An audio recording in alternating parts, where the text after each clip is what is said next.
홍승기가 묻고 그가 답하다 홍승기입니다.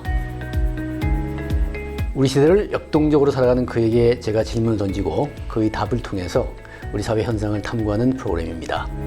오늘은 제2연평해 해전의 전사자 한상국 씨 부인 김한나 씨를 모셨습니다. 반갑습니다. 안녕하세요.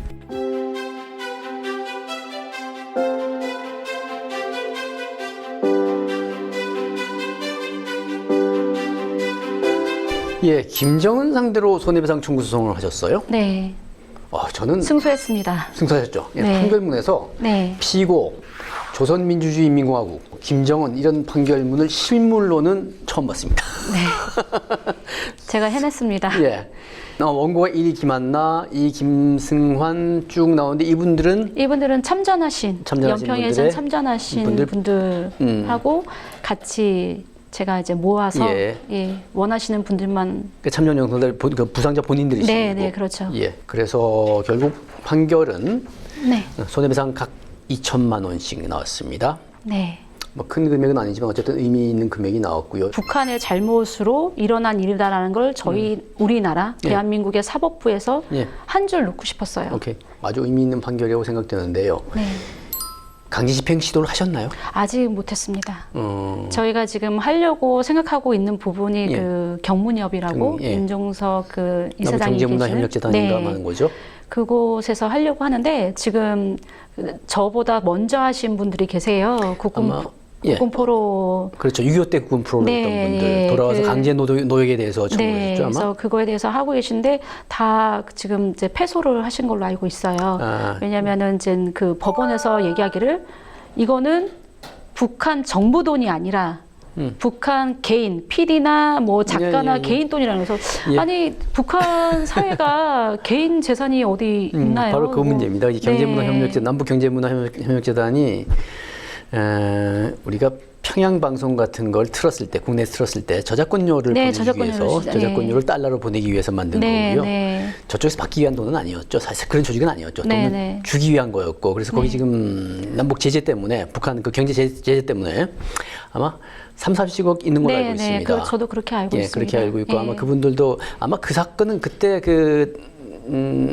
포로로 됐던 분들 소송은 아마 박선영 전 의원께서 주도하셨을 거예요. 네, 지금 물망초라고 사단법인 물망초 이사장님께서 주도하셔서 하셨는데 지금 그래서 다시 항소하고 하고 계시다는 것만 제가 알고 있습니다. 그러니까 그때도 판결은 났고 손해배상 판결은 받았는데 그래서 추심 명령이라고 해서 그렇죠. 그쪽 돈을 갖고 있는 북한 돈을 갖고 있는 쪽에다가 돈을 달라고 신청을 했더니 거기에 대해서 법원이 저쪽에서는 항의를 했고 그래서 법원이 판단을 했는데 그 돈이 북한의 예술가들에게 갈 돈이지 정부 돈이 아니다. 너네는 싸운 대상은 정부로 상대로 했기 때문에 맞지 않다라고 그 얘기는 아마 그런 얘기를 경문협 쪽에서 그런 얘기를 했을 것이고요. 맞아요. 그런 얘기를 했을 것이고 아마 또 임종석 선수가 거기 관계돼 있을 거고.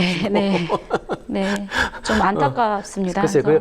법원이 기계적인 그런 판단을 했는데 그 판단이 뭐 맞을 수도 있고 사실 틀릴 수도 있죠. 그러니까 그냥 딱 정부 상대냐 아니냐라는 것만 보신 것 같아요. 그렇죠. 기계적으로 저쪽에서 당연히 그렇게 얘기했을 거예요. 이 돈이 저작권료이기 때문에 북한을 송금하면 예술가들에게 돌아간다. 근데 실제로 그럴지 아닐지는 그럴지 아닐지 대단히 의문스럽죠. 그 돈은 통치자금으로 가고. 근데 저희가 듣기로는 거기는 이제 그 배급 사회 아닙니까? 근데 무슨 월급이 어디 따로 있다라는 게 그게 말이. 거기에 대해서는 약간 또 이론도 있어요. 저 또 들은 얘기로는 북한의 예술가들도 장마당 이후에 예전같이 않아서 가령 남조선에서 그렇게 돈이 왔다 그러면 그거 달라 그러지 가만히 있지 않을 거다 또 이런 얘기가 있어요. 그래서 그 부분은 다툼의 여지가 있고 아마 그런 식의 얘기를 강하게 어필했던 것 같아요. 그래서 법원이 아마 그 손을 들어준 것 같은데 원비아는 어쨌든 북한을 찾아서 열심히 부모가 집행을 하고 있는데 그렇죠. 저도 그러고 싶습니다. 저도 제2의 대한민국의 원비호가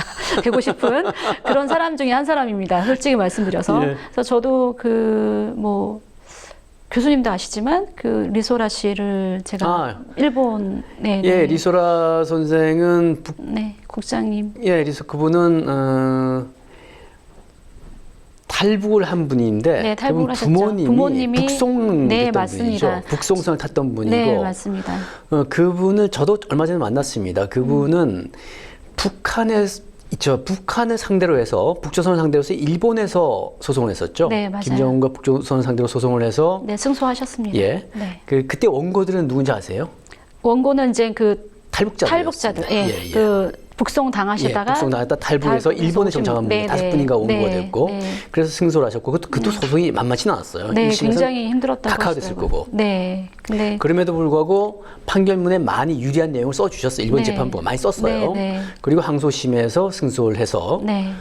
집행을 아마 생각하고 있는 것 같고요. 네. 서로 연결이 되는 모양이죠. 네, 작년에 예. 이제 다른 분의 소개로 예. 이제 만났고 우리가 이제는 저도 한 20몇 년 해와 온 거고 그분도 한 10년 정도 하다 보니까 예. 그 여자로서 하다 보니 이게 부딪히는 일이 많아요. 아무래도 남자분들이 하는 거랑 좀 다르게. 제가 보기엔 두 분 다 정말 당차고 아이고, 아닙니다. 엄청난 분들 엄청난 두 여성이 아이고, 그렇게 봐줘. 이게 칭찬인지. 순수한 칭찬입니다. 네, 순수하게. 알겠습니다. 예. 그래서 그분을 만나고 나서 저도 뭔가 영감이 또 받은 것도 예. 있고 그분도 저에 대해서 영감을 받으신 것도 있고 그래서 우리가 피해자끼리 한번 해보자, 뭉쳐보자. 예. 그래서 저희가 한번 이제 그 모임을 하나 만들기로 했어요. 그렇습니까? 예. 그래서 이제 서해 공무원 사건의 그 이래진 씨 그분도 같이 해서 왜냐면 북한에서 어쨌든 큰 틀에서는 북한에 그렇죠. 당한 그렇죠. 이제 사람 가족들이 뭉쳐서 우리가 뭔가를 해보자라고 얘기가 나와서 지금 저희가 진행 중에 있어요. 제가 용산 전쟁기념관에 네네네. 갔다가 참수리 357호인가요?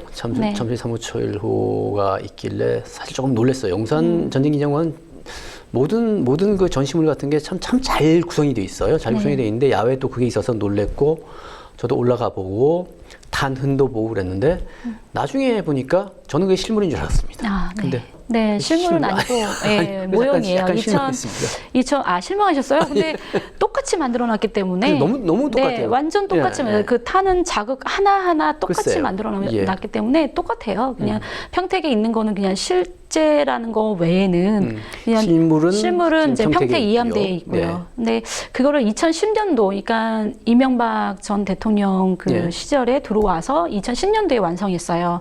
제가 이제 2008년도에 미국에서 돌아오면서 이제 건의를 많이 했습니다. 이거는 부대 안에 있으면 사람들이 못 본다. 접근이 안 된다. 접근이 안 되기 때문에 이거는 바깥으로 나와야 되고 나와서 많은 아이들, 많은 시민들이 보고서 느껴야 된다. 그래서 이거를 많이 피력을 했어요. 만나시는 분들마다 막 계속 얘기를 했더니 그래도 그걸 받아들여 주셔서 그러면은 그래 한번 해보자. 근데 막 별 얘기가 다 있었어요. 배를 쪼개서 갖고 오는 것도 있었고 여러 가지 방법으로 있는데 저희가 이제 육교나 그다음에 뭐 전선이나 이런 것들 때문에 조금 어렵다. 그래서 한강으로 들어오는 건 어떠냐라고 했는데 그것도 실물을 옮길 계획을 했다가 안 돼서 도저히 아무것도 안 된다고 하시더라고요. 그래서 그러면 그냥 만들어 줄게 이러시더라고요. 그래서 한 30억, 제가 알기로 한 30억 들어서 똑같이 모양을 만들어서 그리고 잘 만들어 주셔가지고 너무 감사했었죠. 참 좋은 일을, 멋진 일을 했다는 생각을 했었습니다. 미국 왜 가셨어요? 미국에는 제가 사실은 그때 이제는 김대중 정권이 끝나고 노무현 정권이 들어올 때였어요. 그때 제가 쪼그라들고 있었죠. 남편도 잃고, 그러니까 마음도 쪼그라들고, 이제 기도 못 피고, 뭔가 좀 뭐랄까 좀 사람들이 보는 위축감, 사람들이 보는 그 시선이다 이런 것들이 혼자 된 여자라는 그거를 굉장히 좀 안 좋게 보는 분들이 굉장히 많더라고요. 우습게 알기도 하시고 그래서 거기다가 또 일자리는 없고 그래서 제가 너무너무 힘든 때였고요. 또 정부의 태도도 문제였겠죠. 너무 노무현 대통령이 될 거라고 생각 못 했거든요. 저는 이해창 될 거라고 생각을 했는데 그분이 떨어지고 이분이 되시는 바람에 너무 북한하고 가까운 거예요, 이분이. 그래서 아니 그래도 우리나라 한 나라의 대통령이고 군 통수권자가 너무 가까우면 안 되는데 이런 생각에 그런 것도 있지만 여러 가지 이유 제가 이제는 제 개인적인 사정이나 제 개인적인 정신적인 문제나 여러 가지 있어서 안 되겠다 그냥 잠깐 나가 있는 게 낫겠다 싶어서 이제 제가 이제 2005년도에 이제 짐을 싸서 아무도 없는 뉴욕으로 갔죠. 가서 이제 허드렛 일부터 시작하고. 어떤 일을 하셨습니까? 아니 뭐 청소일도 하고 설거지도 하고 많은 분들이 도와주셔서 다행히도 도와주셔서 견디면서 이제 한 3년을 견뎠죠. 만 3년을. 근데 이제는 그런 거 하고 나니까 아 내가 한국에 가면 못할 일이 없겠다. 제가 미국에서 이제 그 보스턴에서 1시간 더 들어가면 우스터라는 도시가 있어요. 예. 저희 유니온 광장에 6.25 전쟁 그 건립위원회가 있었고, 그리고 거기에 그 6.25 전쟁에 나가신 분 199명을 기리는 정몰자 정병들 중에서 사망자 199명을 기리는 그 공원이 조성이 됐어요. 그래서 예. 그 거기 바닥에 도네이션 하신 분들 이름을 다 적어줬는데 예. 저는 도네이션을 그렇게 많이 하지를 못했어요. 돈이 예. 없어서. 근데 제가 참석했다는 이유만으로 그분들이 이렇게 첫 번째 이렇게 벽돌을 만들어 주신 거예요. 예. 우리나라에서는 그때는 아무것도 없었어요.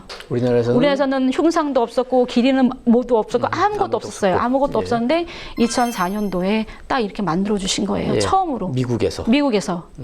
그래도 우리나라도 아니고 미국에서. 예. 진짜 큰 제가 되게 자랑스럽다고 생각할 때는 이거예요. 그리고 그래서 지금은 어떻게 돼 있습니까? 지금은 이제 6분들 그 다음에 가니까 2005년도에 가니까 서해교전, 네, 서해해전, 전사자 6분의 이름을 하나하나씩 다 해서 벽돌로 만들어서 바닥에 깔았던 거죠. 네네네. 그래서 이걸 다 찍어서 제가 왔죠. 네, 저도 지금 서해교전이 나오고 있는데 뉴스에서 서해교전이 나오고 있는데 서해교전을 연평해전으로 바꾸셨죠. 네, 그거를 제가 꾸준하게 계속 얘기를 했었어요. 이제 그 일어난 후부터 2003년부터 제가 꾸준하게 요구를 했어요. 명칭을 바꿔달라.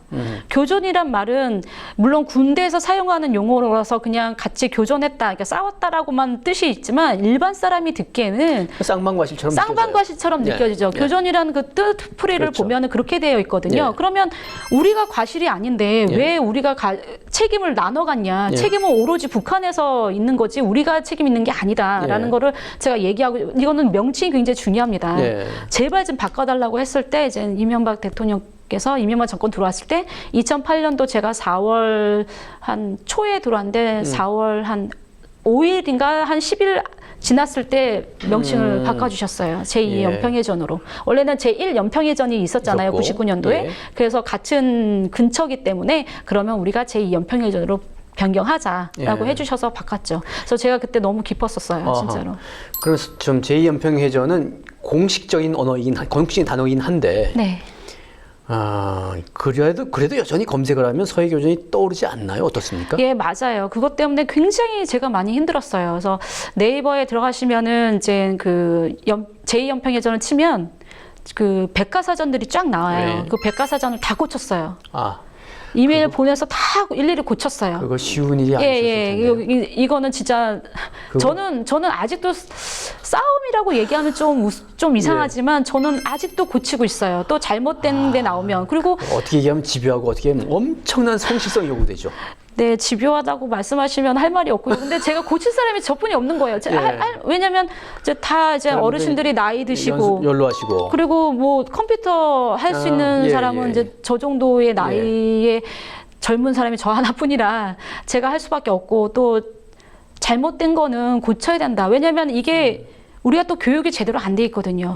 그렇기 때문에 계속 방법이 되는 거예요. 그래서 이걸 고쳐야 된다. 그 일념 하나에 제가 이제 계속 싸우고 있는 거죠. 계속. 연평해전이 2002년 6월 29일. 네. 6월 29일이었죠. 네네. 그 당시에 김대중 대통령이 6월 30일 날 일본으로 떠나셨죠. 월드컵 때문에. 그것만 생각하면 진짜 너무 이게 피꺼소. 젊은 애들 말하면 피가 거꾸로 쏟는다 그러죠. 당시에도 그런 느낌을 가지셨나요? 그때는 이제 너무 제가 28이었어요. 제가 그때는 남편이 갔다라는 생각만 했기 때문에 그런 생각은 전혀 하지를 못했죠.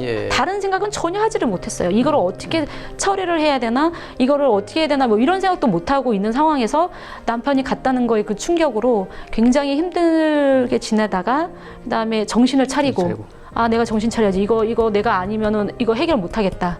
우리 집 건 내가 해결을 해야지. 내가 제일 가까웠던 사람이니까 제가 해결을 해야 된다는 게 맞다고 저는 생각을 했었거든요. 그래서 정신 차리고 보니까 아니, 군 통수권자가 아들들이 6명이나 돌아가셨는데 지금 이렇게 죽었는데 지금 거길 갔다고? 그리고 우리는 휴전국가예요. 휴전국가에서 어떻게 아들들을 버리고 갈 수가 있지? 그러니까 버림을 받았다는 생각이 굉장히 가슴이 아팠어요. 왜 버리고 가시는 거야? 바로 오셔서 뭔가를 했었어야 되는 거 아닌가? 저도 참 그때 참모들이 왜 그렇게 조언을 했을까? 그런 조언이 있었다 하더라도, 가는 게 맞다는 조언이 있다 하더라도 본인이 왜 그런 판단을 하셨을까? 왜냐하면 본인의 그 햇빛 정책이라는 그 정책 미명 하에 그 정책으로 인해서 아마 참모들은 줄여서 보고를 했었겠죠.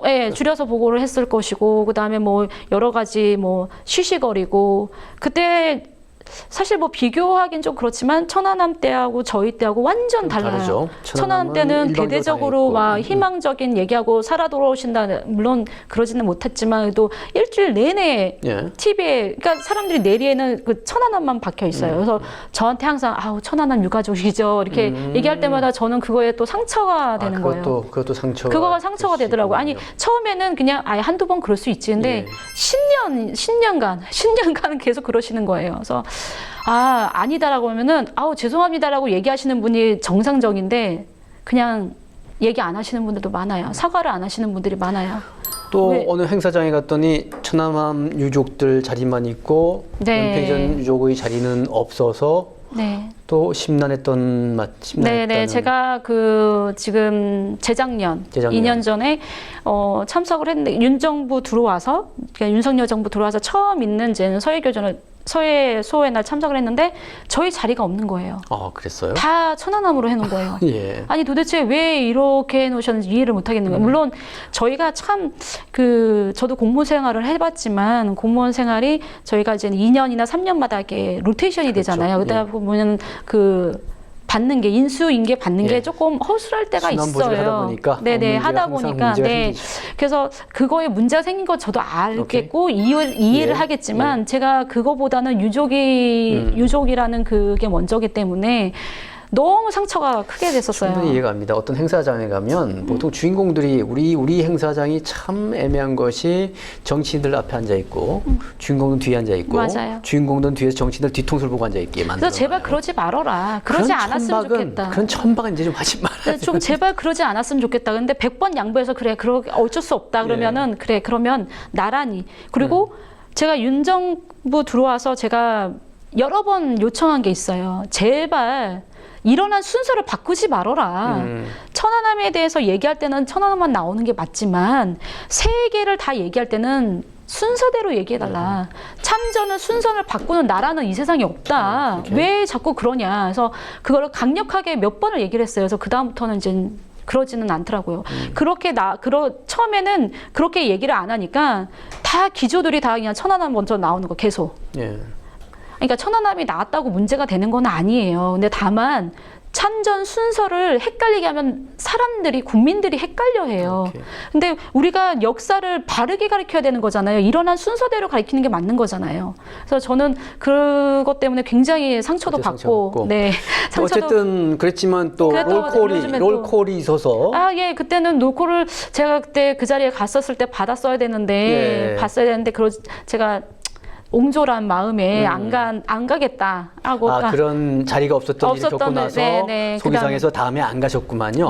그리고 그 다음에는 올해는 갔죠. 그래서 올해는 작년에는 안 갔는데 그래서 롤콜 해주셨을 때 너무 감사했어요. 금년에도 롤콜 있었습니까?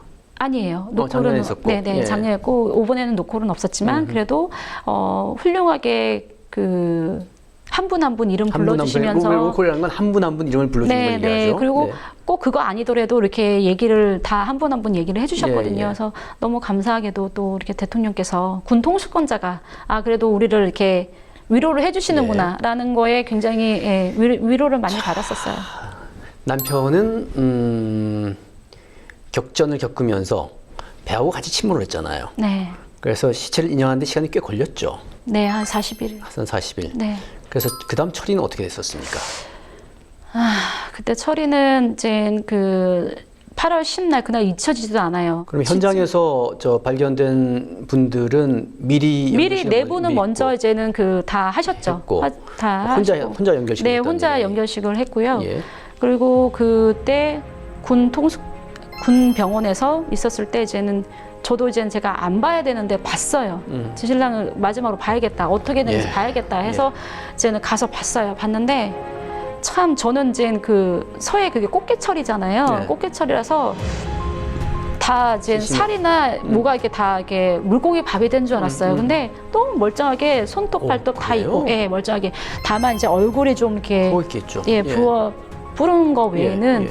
다 멀쩡하게 있는 거였는데 아유 가면서도 효자 노릇 하는구나라고 생각하면서 보고 근데 그게 제일 아직도 잊혀지지가 않는 근데 거예요. 앞에 네 분 돌아가실 때 정부에서 어떤 식의 예우를 했습니까? 아 그때는 정부에서 자체적으로 쉬쉬를 했기 때문에 예. 쉬쉬하고 축소를 시켰어요. 이런 게 별거 아니야. 이런 일이 일어난 거 별거 아니니까 너네들 조용히 해. 이렇게 만들었기 때문에 참석을 안 하셨어요. 정부에서 나왔고 국방부 장관도 안 오고 오셨는지 안 오셨는지 제가 기억이 좀 예. 가물가물한데 어쨌든 다른 정부 요인들은 한 명도 안 왔어요. 해군 내에서 조용히 네, 치렀고. 조용히 해군장으로 치른 거죠. 해군장으로 치렀고. 네, 그래서 네. 근데 저희 때는 이제 아마 이제는 그런 논조들이 많이 나왔던 거예요. 비판이 있었겠죠, 당시에. 많았어요. 네. 왜냐하면 왜 안 가냐? 그래도 예. 가야 되지 않느냐? 이런 비판이 많이 있어서 많은 분들이 참석했어요. 그래서 어떤 내가 분 오셨어요? 전두환 전 대통령께서 오셨고요. 제가 그분이 제일 기억에 남는 거는 그 연결식에도 기억이 남지만 저희가 이제는 그 시신 건져서 온 날 8월 10날 예. 그 소식을 듣고 오셨더라고요. 리안 러버츠 그 미 사령관, 한미 사령관님도 오시고 그때는 많은 분들이 오셨어요. 그래서 예. 혼자 가는데 예, 많이 위로가 되셨겠어요. 외롭지 않을까라고 생각을 했었어요. 왜냐하면 앞에 네 분들은 아무도 안 하셨기 예. 때문에 제가 많이 걱정도 되고 많이 속상하게 됐는데 예. 많은 분들이 오셔서 외롭지 않게 가게 해주셨구나 해서 너무 감사하게 생각하고 있어요. 지금. 그 다음에 그 행사는 해군장으로 계속 진행이 됐죠. 네, 그렇죠. 그랬다가 사회장으로. 대통령이 온 게 언제였죠?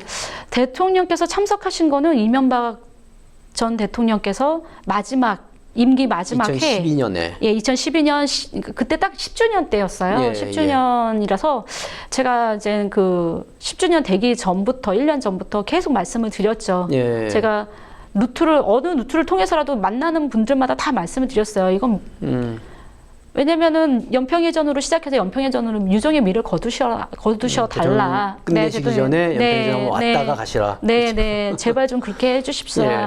하고 요청을 몇 번을 드렸어요. 그래서 끈질기게 드리고 나니까 이제 그래도 오셨더라고요. 대통령이 너무 오신다는 게 쉽지가 않죠. 쉽지가 않죠. 예, 이함대에 오셔서 10주년 참석을 하시고 또 인사도 받아주시고 인사도 위로도 해주시고 너무 감사했었어요.